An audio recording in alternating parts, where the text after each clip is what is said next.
गलातिया अध्याय 3। क्योंकि लिखा है, वह जो धर्मी है विश्वास से जीवित रहेगा। फिर भी व्यवस्था विश्वास पर आधारित नहीं है। इसके विपरीत जो उसका पालन करता है उसी के द्वारा जिएगा। मसीह ने स्वयं शाप बनकर हमें व्यवस्था के शाप से मुक्त कर दिया, जैसा कि लिखा है, शापित है हर एक जो काठ पर लटकाया जाता है।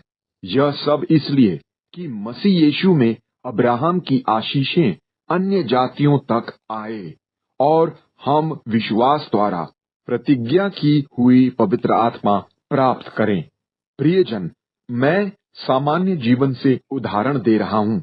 एक मानवीय वाचा की पुष्टि के बाद उसे न तो कोई अलग करता है और न ही उसमें कुछ जोड़ता है। प्रतिज्ञाएं अब्राहम और उनके वंशज से की गई थी। वहां यह नहीं कहा गया वंशजों से, मानो अनेकों से, परंतु एक ही से, अर्थात वंशज से, अर्थात मसीह से।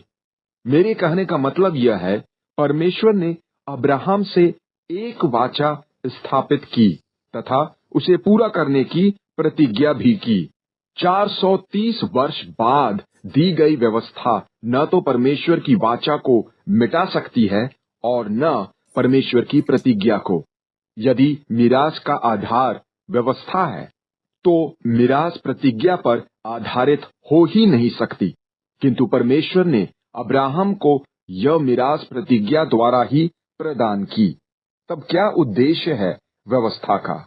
अपराध का एहसास उसे स्वर्गदूतों द्वारा एक मध्यस्थ के माध्यम से आधिकारिक रूप से उस वंशज के आने तक बनाए रखा गया जिसके विषय में प्रतिज्ञा की गई थी।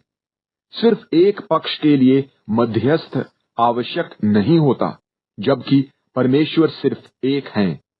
तो क्या व्यवस्था परमेश्वर की प्रतिज्ञाओं के विपरीत है? बिल्कुल नहीं। यदि कोई ऐसी व्यवस्था दी गई होती जो जीवन प्रदान कर सकता थी, तब निश्चयतः उस व्यवस्था के पालन करने पर धार्मिकता प्राप्त हो जाती।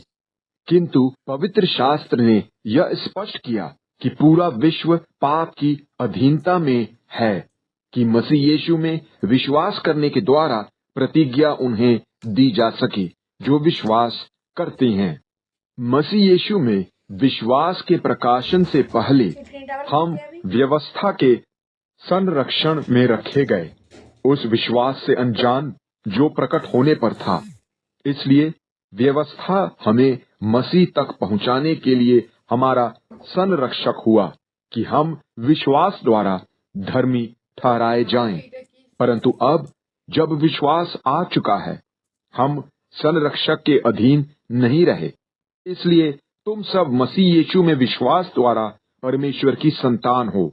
तुम सब ने जो मसीह में बपतिस्मा लिए हो, मसीह को धारण कर लिया है। इसलिए अब न कोई यहूदी है, न कोई यूनानी, न कोई स्वतंत्र है, न कोई दास, और न कोई पुरुष है, न कोई स्त्री, क्योंकि तुम सब मसीह यीशु में एक हो। यदि तुम मसीह के हो तो तुम अब्राहम के वंशज हो